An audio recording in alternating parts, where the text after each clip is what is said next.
Admiral Jake Morrison walked through the ruins of New Geneva Spaceport and counted the graves of his friends.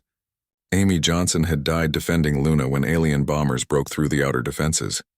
Ben Rodriguez gave his life boarding a Zephyrian destroyer to plant explosives in its engine room.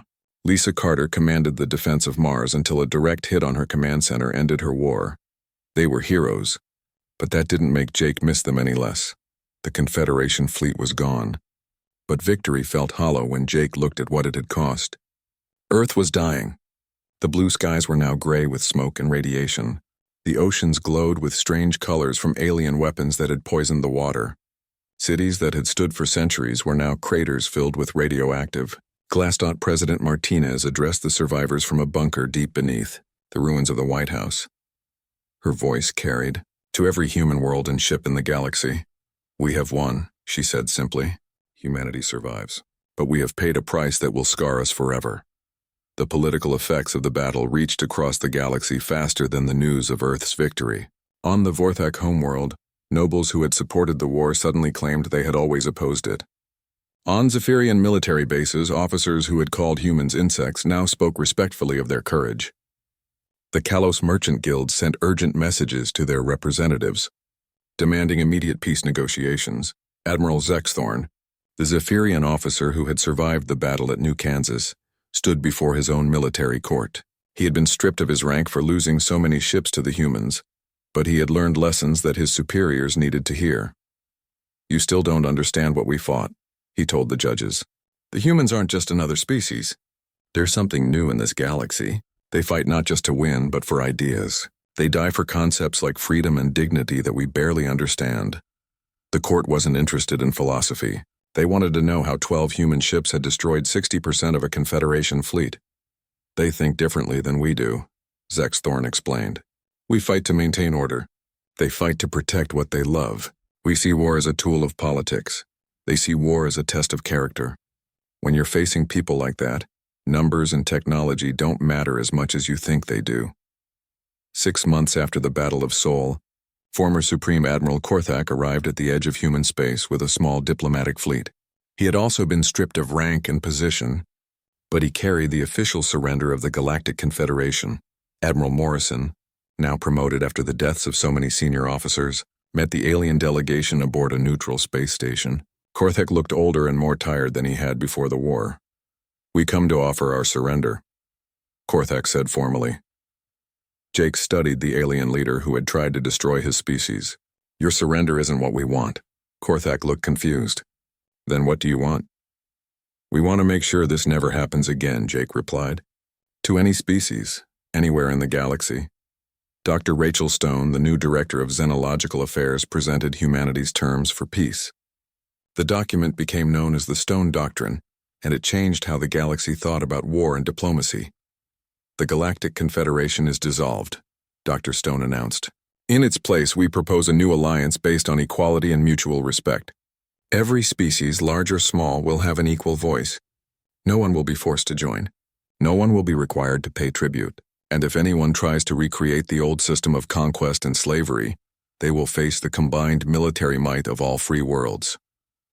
The former Confederation species had no choice but to accept. Their fleets were destroyed. Their economies were in ruins, and their people had lost faith in their leaders. More importantly, they had learned that there were worse things than losing a war. There was losing a war to someone who fought for justice instead of conquest. The Vorthak delegate, a younger noble named Keth Maul, spoke for his people. "We accept your terms, but we must ask, why are you offering mercy to those who tried to exterminate you?" Dr. Stone looked around the room at the assembled alien representatives. "Because that's what makes us different from you. We don't fight to destroy our enemies. We fight to make them into friends." The process of rebuilding took years. Earth slowly healed from its wounds, though the scars would remain forever. The dead cities became memorials to those who had died defending humanity. The poisoned oceans were cleaned by technologies shared between human and alien scientists working together. Kelly Brooks, the spy who had provided crucial intelligence during the war, became humanity's first ambassador to the reformed Galactic Alliance. Her job was to make sure that no species ever again faced the choice between slavery and extinction. "We're not here to rule the galaxy. she told the Alliance Council during her first speech. "We're here to make sure that no one else does, either." Colonel Peter Hayes retired from the military and opened a school where he taught young officers from dozens of different species how to fight guerrilla warfare. His most important lesson was simple. The strongest weapons are courage, creativity, and the willingness to sacrifice for something bigger than yourself. 5 years after the war ended, Admiral Morrison stood on the bridge of the UNS New Horizon, leading the first joint human-alien exploration mission into unknown space. His crew included former enemies who had learned to respect and trust each other. The ship carried representatives from 23 different species, all working together to explore new worlds and make contact with civilizations they had never met before. When they found intelligent life, they came in peace, offering friendship and trade instead of conquest and slavery. Morrison kept a personal log of their journey, and his final entry became famous throughout human space. The galaxy wanted to know what happens when you threaten humanity with extinction. Now they know. We don't just survive. We make sure it never happens again, to anyone. The new galactic motto was inscribed on every human ship and station, written in dozens of alien languages so that everyone could read it. Never again, never alone. Dr. Susan Parker, now an old woman, watched the news reports of successful first contact missions and peaceful trade agreements between species that had once been enemies. Her predictions about human military superiority had been proven correct, but she was prouder of being wrong about one thing. "I thought the war would make humans bitter," she told her assistant. "I thought victory would make us cruel. Instead, it made us wise." The galaxy had learned an important lesson. Humanity didn't fight to conquer or to rule. They fought to protect the idea that all intelligent life deserved freedom and dignity. And they were very, very good at fighting. In the end, that made all the difference. Admiral Zexthorn of the Zephyrian War Fleet sat in his command chair and looked at the reports about the humans. The information made him laugh. These creatures lived on only 47 worlds and had maybe 300 ships total. Their technology was basic compared to Confederation standards. They were young and stupid, like children playing with toys. "How many ships do we need to crush them?" asked his second officer, Commander Vel Kane. Zexthorn thought for a moment. 200 should be more than enough. We will make this quick and easy. Other species need to see what happens when someone refuses the Confederation. Meanwhile, on Earth, President Helen Martinez sat in the war room deep under the White House. Around the table were the most important military leaders in human space. General Chris Thompson spread out star maps and pointed to different worlds. "The aliens think they know everything about us," General Thompson said. "But they're wrong. They've been watching our public colonies, but they don't know about our hidden bases. They don't know about our real military strength." President Martinez looked at the maps. "How long do we have?" "Not long," General Thompson replied. "Our scouts report a large alien fleet moving toward the New Kansas system. They'll be there in 3 days." "Why New Kansas?" asked the president. "It's one of our farming worlds. They probably think it's an easy target. What they don't know is that we've been preparing for something like this for 50 years. Every colony has defenses. Every world can build ships and weapons." Captain Danny Walsh received the emergency orders while his small fleet was patrolling near New Kansas. He commanded 12 ships, all of them smaller than the alien vessels heading their way. His crew thought he was crazy when he told them they were going to fight 200 enemy ships. "Sir, maybe we should run," suggested his weapons officer, Lieutenant Kate Murphy. "We could warn Earth and come back with more ships." Danny shook his head. "New Kansas has 2 million people living on it. We're not leaving them to die. Besides, the aliens are about to learn something about humans they don't know yet." "What's that, sir?" asked Kate. "We've been fighting wars for thousands of years," Danny said. "They've been sitting on their thrones getting fat and lazy. Let's see how they handle a real fight." When Admiral Zexthorn's fleet arrived at New Kansas, he was confident the battle would be over quickly. His ships were bigger and more powerful than the human vessels waiting for them. He had 200 ships against 12. "It should have been easy. Human ships, surrender now and your deaths will be quick," Zexthorn announced over the radio. Captain Walsh's voice came back clear and strong. "Alien fleet, you've made a big mistake coming here. This is your last chance to leave." Zexthorn laughed. These humans were even more stupid than he thought. The battle began when the human ship suddenly split apart and attacked from 6 different directions at once. The aliens had never seen anything like it. Instead of fighting in neat lines like civilized species did, the humans moved like wild animals, fast and unpredictable. The human ships fired thousands of small missiles that swarmed around the alien vessels like angry bees. The Confederation ships tried to shoot them down, but there were too many. The missiles hit their targets and exploded, damaging engines and weapon systems.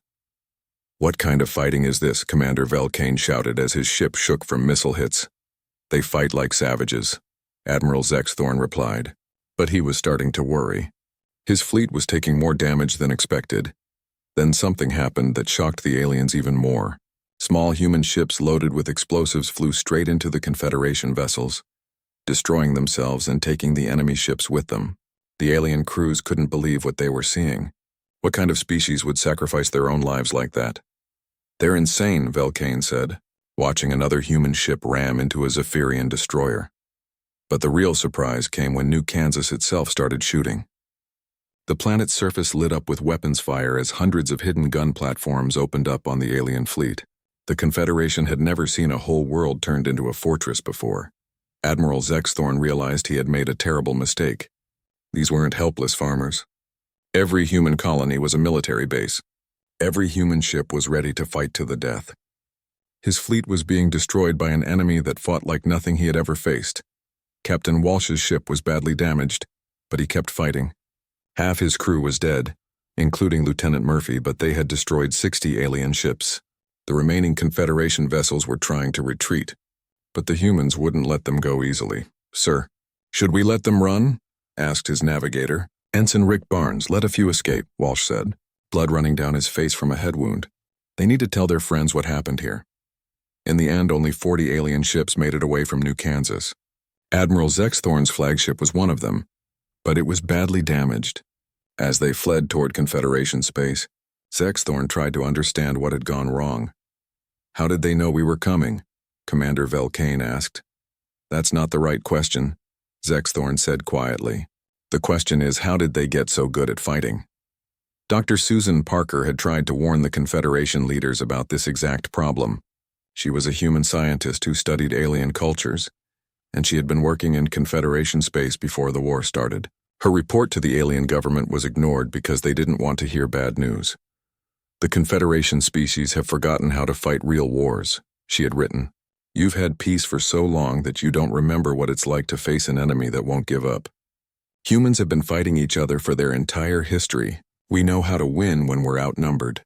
We know how to make hard choices. If you force us to fight you, you will lose."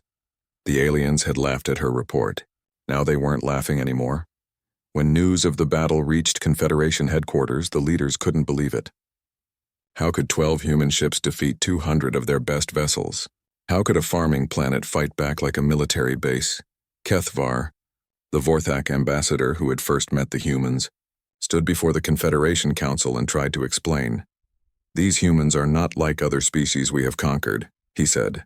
"They do not fear death. They do not surrender when they are outnumbered. They fight like their ancestors fought on their home world." "What do you mean?" asked High Chancellor Morteth of the Kalos. "On Earth they had thousands of wars," Kethvar explained. "They learned to be soldiers before they learned to be explorers. Every human knows how to fight. Every human world is ready for war." The council members looked at each other with worried expressions. For 3,000 years, the Confederation had grown by intimidating weaker species. Now they faced an enemy that couldn't be intimidated. Admiral Zexthorn's final message before his flagship exploded near the edge of Confederation space was heard by every alien leader. "These aren't primitives," he said as his ship died around him. "They're warriors." Supreme Admiral Korthak stood before the largest war fleet ever assembled in galactic history. 2,000 ships from 16 different Confederation species filled the space around the staging area near the edge of human territory. The fleet was so big that it took 3 hours just to fly from one end to the other. Korthak was a Vorthak noble who had never lost a battle, mostly because he had never fought one. Like most Confederation officers, his experience came from intimidating weaker species, not from actual combat. But he was confident that sheer numbers would win this war.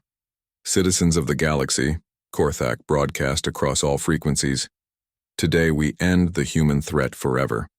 We will destroy their homeworld and make their species extinct.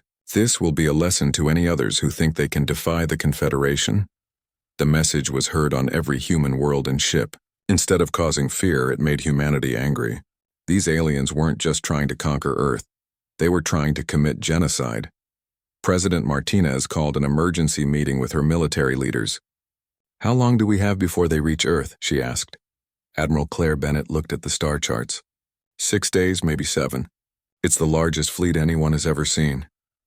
"What are our chances?" the president asked. Admiral Bennett smiled grimly. "They're about to find out what Earth really looks like when we're ready for war." For 50 years, Earth had been preparing for this exact scenario. The Sol system wasn't just humanity's home. It was the center of a military machine that stretched from Mercury to Pluto. Every planet, every moon, every asteroid had been turned into part of Earth's defense network. Mars wasn't just the red planet anymore. It was a factory world with underground shipyards that could build 100 warships a month. The asteroid belt between Mars and Jupiter was filled with hidden weapons platforms and fuel depots. Jupiter's moons housed the largest military academies in human space, where officers learned to fight in zero gravity and deep space. But the real surprise was waiting in the outer system, beyond Pluto, where Admiral Nathan Cooper commanded the first human battle fleet. 800 ships of pure military design, built for one purpose: to destroy humanity's enemies. These weren't exploration vessels or cargo haulers converted for war. They were predators, sleek and deadly, designed by people who understood that sometimes peace could only be preserved through superior firepower. The Confederation fleet arrived at the edge of the Sol system, expecting to find a frightened planet defended by a few dozen obsolete ships. Instead, they found a fortress that had been preparing for this moment for half a century. "Supreme Admiral," reported his sensor officer, "I'm detecting massive energy signatures throughout the system. There are weapons platforms everywhere." Korthak looked at the readings and felt his confidence begin to crack. "How many human ships are we facing?" "Sir, I count at least 1,500 active vessels, with more launching from Mars every hour. The entire system appears to be militarized." Korthak tried to maintain his calm, but inside he was beginning to worry. The intelligence reports had said Earth was lightly defended. Either the reports were wrong, or the humans had been hiding their true strength. The Battle of Sol began when Admiral Bennett's defense fleet engaged the Confederation advance guard near Neptune. The fighting was brutal and immediate. Human ships moved in coordinated groups, using tactics that the aliens had never seen before. They attacked from multiple directions at once, used electronic warfare to blind enemy sensors, and fought with a desperation that shocked the Confederation crews. "These humans fight like demons," reported Captain Velthane from his damaged cruiser. "They show no mercy and take no prisoners." Admiral Bennett commanded the battle from her flagship, UNS Defiance. She had studied every major space battle in human history and adapted those lessons for modern warfare. Her ships moved like a pack of wolves, isolating enemy vessels and destroying them one by one. "Target their command ships first," she ordered. "Cut off their communications and make them fight as individuals instead of as a fleet." The tactic worked perfectly. As Confederation command vessels exploded under human attacks, the alien fleet began to lose coordination. Ships stopped supporting each other and started fighting defensively, trying to protect themselves instead of achieving their mission. But the real shock came when Admiral Cooper's first battle fleet arrived from the outer system. 800 warships built specifically for combat, crewed by people who had trained their entire lives for this battle. The ships had names that told their purpose: UNS Retribution, UNS Vengeance, UNS No Surrender, UNS Last Stand. "Confederation Fleet," Admiral Cooper broadcast, "you came here to destroy our home world. Instead, you're going to die in the space around it." The human warships struck the alien fleet like a hammer hitting an egg. They were faster, more maneuverable, and better armed than anything the Confederation had brought to the battle. More importantly, they were crewed by people who understood that they were fighting for the survival of their species. Commander Roy Martinez commanded the destroyer UNS Fury when his ship was surrounded by 5 Confederation vessels. His engines were damaged, his weapons were running low on ammunition, and half his crew was dead. Any reasonable captain would have surrendered. Instead, Martinez ordered his ship to ram the Confederation flagship. "Sir, that's suicide," protested his weapons officer, Lieutenant Sam Parker. "No," Martinez replied calmly. "That's victory. If we take out their flagship, Their whole formation falls apart. The UNS Fury accelerated toward the massive alien command ship, taking fire from every direction. Martinez's final words were heard by every ship in both fleets. For Earth, for humanity, for everyone who refuses to kneel. The explosion when the Fury hit the Confederation flagship lit up half the solar system. The alien command structure collapsed, and their fleet began to retreat in panic. For 72 hours, the Sol system burned with weapons fire. Space around Earth was filled with the wreckage of both fleets, but the humans were winning. Their superior tactics, training, and desperate courage were overcoming the aliens' numerical advantage. The turning point came when human engineers on Mars began launching new ships directly into the battle. The Confederation had destroyed many human vessels, but Earth could replace them faster than the aliens could kill them. Supreme Admiral Korthak watched his mighty fleet being torn apart by an enemy he had underestimated completely. These weren't primitive savages. They were the most dangerous military force the galaxy had ever seen. "Sir, we need to retreat," urged his Chief of Staff, Colonel Jeth Prime. "We've lost 60% of our ships." Korthak looked at the battle displays showing the destruction of his fleet. "How is this possible? We had overwhelming numbers." "Numbers don't matter if you don't know how to use them," Jeth Prime replied. "These humans have been fighting wars since before our civilization existed. We thought we were conquering primitives. Instead, we attacked the most militarized species in the galaxy. The Battle of Sol ended when the surviving Confederation ships fled toward their home territory. Less than 50 vessels escaped from the fleet of 2,000 that had come to destroy Earth. The humans had won, but the victory came at a terrible cost." President Martinez stood in the ruins of Geneva and looked up at the burning sky. The battle had saved humanity, but it had also scarred their homeworld. Billions were dead, entire continents were radioactive, and the planet that had given birth to the human species was dying. But humanity had survived, and they had sent a message to the galaxy that would never be forgotten. Earth would not surrender, Earth would not kneel, and anyone who tried to destroy humanity would pay a price beyond imagination. The news from New Kansas spread through the galaxy like fire. In the great cities of the Confederation worlds, aliens who had never heard of war suddenly learned what it meant. The Vorthak nobles stopped their parties to listen to the reports. The Kalos merchants refused to carry military supplies because they were afraid of human attacks. Even the proud Zephyrian warriors began to question if they could win this fight. Kelly Brooks worked as a spy deep inside Confederation space. She looked human, but she was actually from one of Earth's outer colonies. For 2 years, she had been pretending to be a traitor while collecting information about alien military bases and supply lines. Now her work became the most important job in human space. Kelly sat in a bar on the Vorthak homeworld and listened to alien officers talk about the war. They spoke freely because they thought she was just another harmless traitor. What she heard made her smile inside, but she kept her face calm and friendly. "The humans fight like animals," said a young Vorthak captain named Jeth Cole. "They have no honor. They use tricks and lies instead of fighting properly." An older Zephyrian admiral named Gax Thul laughed bitterly. "Honor doesn't matter when your ship is exploding around you." I was at New Kansas. I saw what they can do. Kelly bought them another round of drinks and asked innocent questions about their military preparations. The aliens told her everything because they were drunk and scared. By the end of the night, she knew exactly how weak the Confederation really was. That same night, Kelly sent a coded message back to Earth. Her report changed everything the human military thought about their enemy. "The Confederation has been at peace for 3,000 years, she wrote.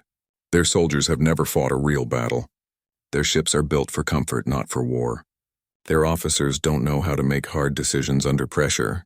They're like children playing games, except the games just became real." Colonel Peter Hayes received Kelly's intelligence report while his stealth ships were hiding in the asteroid belt near the Confederation's main supply base.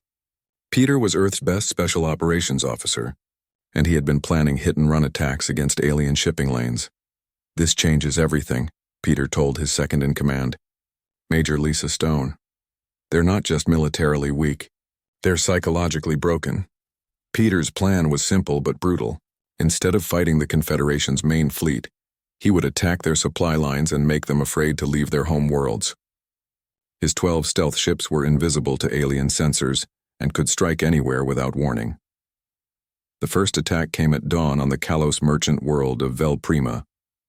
Peter's ships appeared out of nowhere and destroyed 3 cargo vessels carrying weapons to the front lines. They were gone before the alien defense fleet could respond. The next attack hit a Vorthak fuel depot in the Keth system. The humans didn't just destroy the facility. They left a message in the wreckage written in perfect Vorthak script. Nowhere is safe. Each attack was carefully planned to cause maximum psychological damage. Peter's ships would appear without warning, destroy their target with surgical precision, and vanish into space. The aliens never knew where the next attack would come. The effect on Confederation morale was devastating. Merchant ships began traveling in large convoys with military escorts, which slowed down supply deliveries. Military commanders started keeping their best ships at home to defend their planets instead of sending them to fight humans. Civilian populations began to panic every time they saw unknown ships in their skies. Dr. Susan Parker watched the war unfold from her laboratory on Earth.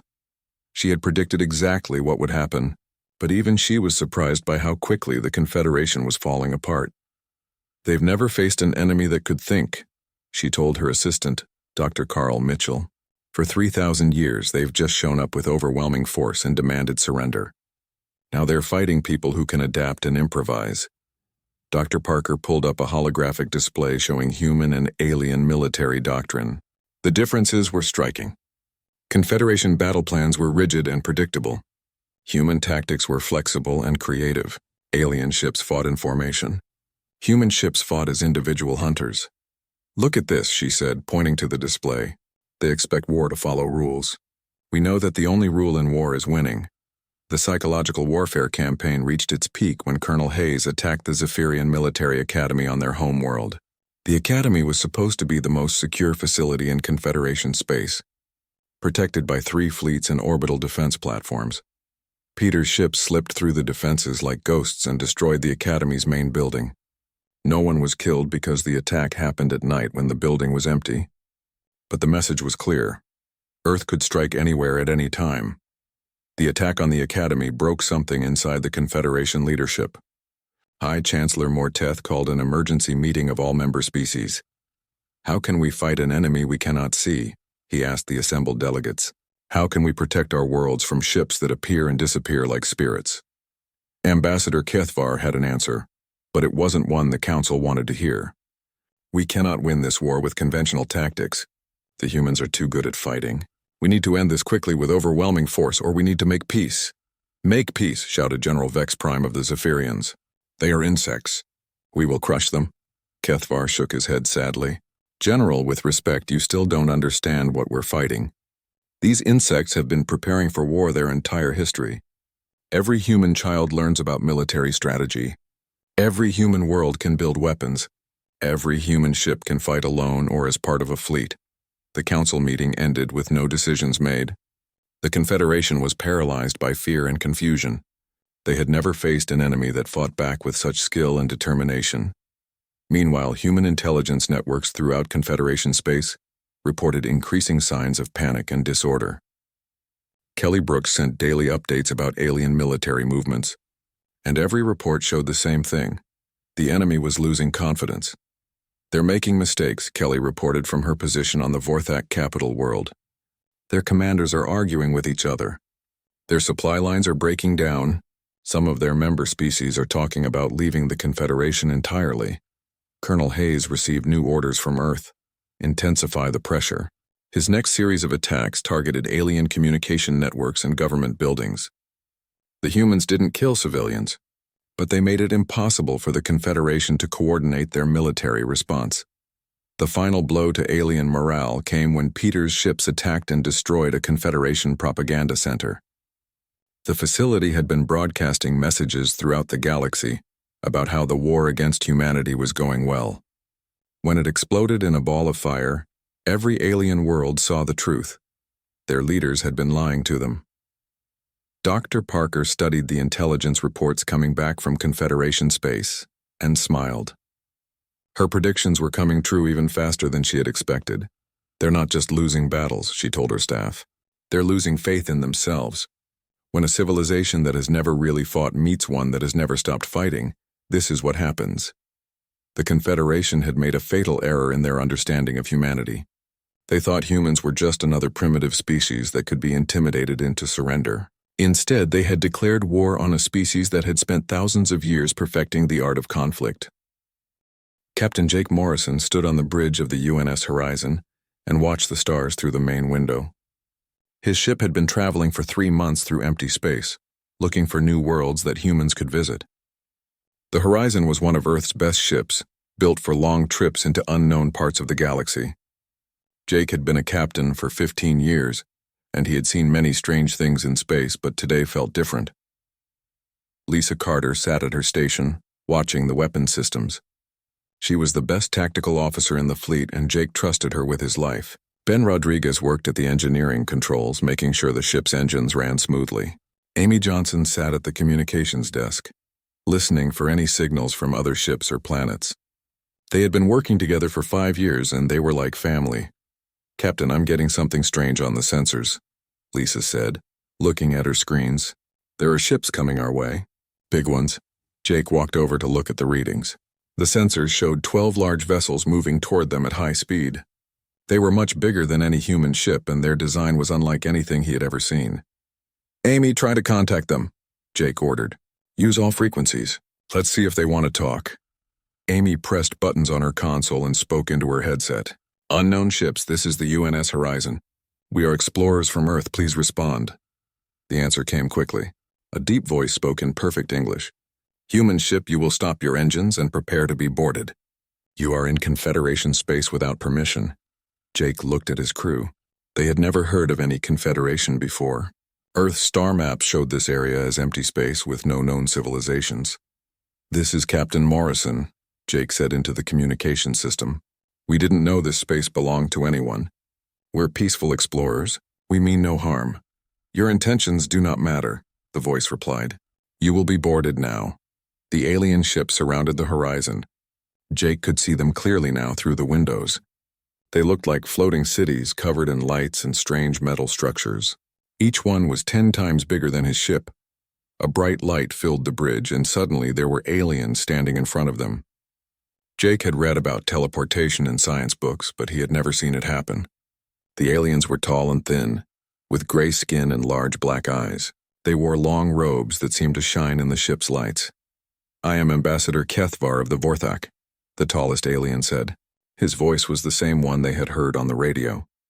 "You humans are new to this part of the galaxy. You do not understand how things work here." Jake stood straight and tried to look calm, even though his heart was beating fast. "Welcome aboard, Ambassador. I'm Captain Morrison. We're happy to meet you, but we don't understand why you stopped our ship." Kethvar looked around the bridge with his big black eyes. "Your species has been watched, Captain Morrison. We know about your small empire, 47 worlds spread across this region of space. You have been busy." Jake was surprised. Earth's colonies were supposed to be secret.